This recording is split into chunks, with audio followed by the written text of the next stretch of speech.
Sam Bankman-Fried deserves a life after prison. He did incalculable harm, but arguing for a sentence longer than 25 years is unfair to the man and the industry he once represented. It is patently absurd that Sam Bankman-Fried asked to receive no more than 6.5 years for what could be appropriately described as the crime of the century. It is also laughable that, in arguing for a lighter sentence, his newly hired defense counsel made appeals to SBF's autism and veganism, and made hay of the full restitution his victims are likely to receive. A man's diet is not a basis for leniency, and more so, the FTX estate was able to recover some, but not all, of the billions of dollars worth of missing assets, not because of Bankman-Fried's help, but in spite of it. This is an excerpt from the Node newsletter, a daily roundup of the most pivotal crypto news on CoinDesk and beyond. You can subscribe to get the full newsletter here. There are plenty of things we did not get back, like the bribes to Chinese officials or the hundreds of millions of dollars he spent to buy access to or time with celebrities or politicians or investments for which he grossly overpaid, having done zero diligence. FTX CEO John J.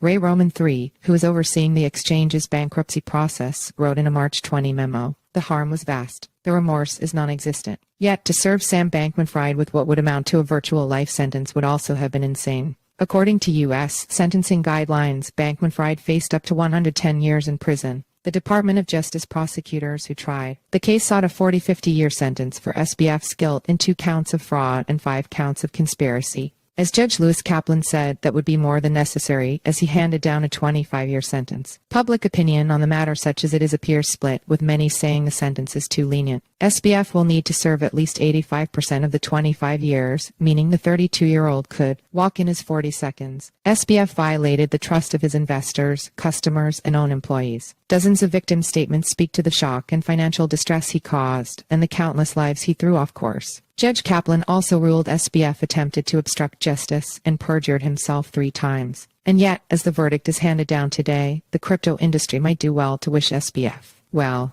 Putting aside the grisly statistics and realities of life in federal penitentiaries, including that the United States incarcerates 5 times more people per capita than most other countries, and the racial disparity in criminal justice, robbing SBF of his entire life for a nonviolent crime would have been unconscionable. This is likely an unpopular opinion, given the harm SBF has caused to many crypto holders and the industry at large. There's no point in arguing SBF's guilt. Whether or not he intended to deceive the world is moot. Significant harm was done. There's also no reason to believe SBF's arguments that he could help clients better than the highly paid bankruptcy lawyers currently doing the job. It's clear SBF made no attempt to protect or recover clients' funds until after the fraud was exposed. Likewise, there is no point in trying to answer the question of whether SBF, motivated by utilitarian aims of doing the most good in the world, turned bad or started that way. There's also almost no viable defense of SBF that could be made. The dozens of character witnesses in his favor who painted a picture of a smart kid who got in over his head, or who is too sweet for hard prison life, are largely unconvincing. Barbara Fried, SBF's mother, wrote that Sam is an angel of mercy who carries the pain of the world in his depressed mind without any reference to his victims. And his charitable works don't count for anything.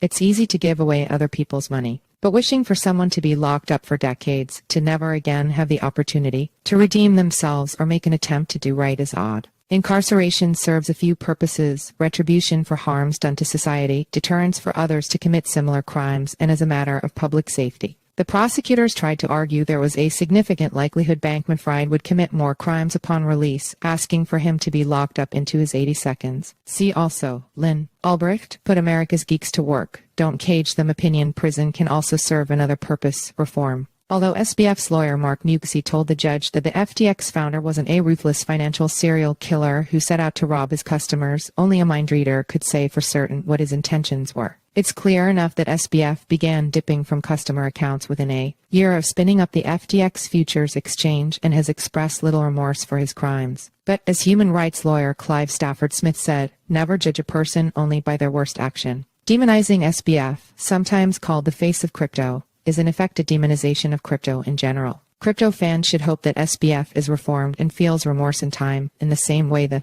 industry itself should work to rid itself of fraud. I cannot comment on whether SBF's effective altruism was ever sincere, but I want to believe there is the possibility of goodness in him, in the same way that crypto supporters believe that crypto can affect good in the world despite its detractors. In short, SBF deserves a life after prison.